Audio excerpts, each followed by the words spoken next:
Ay naku, bigla pang umulan. Buti na lang, pauwi na ako. Oh, may tumatawag ah. Hello? Hello po? Sino po ito? Ay po kuya, ako po yung tindera na pinagpaludan nyo kanina. Bakit po kayo napatawag ate? May sasabihin kasi ako sa'yo kuya. Okay, sige po, ano po yun? Medyo weird to sasabihin ko kuya, wag ka sanang magagalit. Sige po, ano po ba sasabihin ninyo? Humingi kasi ako ng sign na kung sinong huling lalaki ang hahawak sa kamay ko bago umulan, yun ang magiging jowa ko. Ha?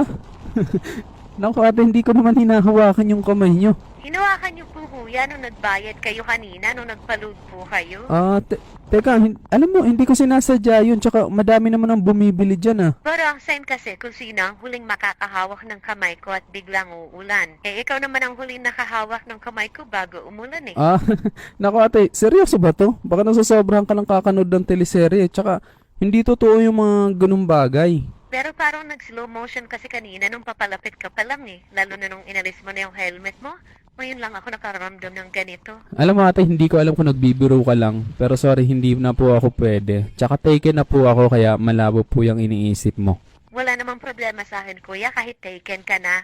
So paano kung tayo pala talaga nakatakda, di ba? Kasi ikaw yung nakahawak ng kamay ko bago umulan eh kahit napakainit naman kanina, di ba? So ibig sabihin, yun na yung sign. Naku ate, medyo alanganin ako dyan, lalo na di naman kita kilala talaga. Hindi ko nga nakita yung mukha mo kanina nung nagpa-load ako eh. Kaya sa iba na lang po, pasensya na po talaga. Eh dito ka naman ata palagi dumadaan eh, kaya pwede mo na ako makita. Baka magbago ang isip mo pag makita mo ako. Alam mo kasi matagal na akong single, mga 2 years na. Kaya nanunungkot na talaga ako. 2 years? Medyo matagal-tagal na nga po ah. Bakit po ba kayo naghiwalay? Nagsawa na kasi sa akin, ginamit lang ako ng ginamit. Binigay ko naman lahat, pati motor, mga pyesa, lahat ng kailangang i-upgrade sa motor niya, binigay ko. Kada nag-rides, pinapayagan ko, binibigyan ko ng panggasolina. Lahat ng gusto niya, binigay ko. Pero ayun, iniwan pa rin ako. Nakakalungkot naman pala. Ibig sabihin, user pala yung ex mo ate. Oo nga eh. Anyway, wag mo na akong tawaging ate. Annalyn na lang. Okay, sige. Annalyn pala yung pangalan mo. Pag may time ka, daan ka naman dito para mas magkakilala pa tayo.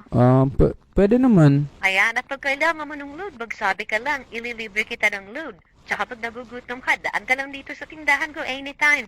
Lahat pwede mong kainin dito ng libre. Ha? Ay, grabe naman. Napakabait niyo naman po pala kung ganun. Basta ikaw, kung kailangan mo pa nga ng allowance, magsabi ka na. Hindi na po, pero salamat po sa mga offer mo, Mama Annalyn. Basta ikaw, basta bumalik ka lang dito, ako bahala sa'yo, okay? Sige, salamat. Sige na, bye na. Ang lakas ng ulan, baka mapano ka pa. Ingat ka sa pagmumotor ha, madulas ang kalsada. Okay, sige, salamat. Bye. Grabe naman yun, parang napaka-desperada ata niya para magkasyota. Pero mukhang okay yung offer niya. Libre load, pati pang gas, at pwede ko pa daw kainin kahit anong paninda niya.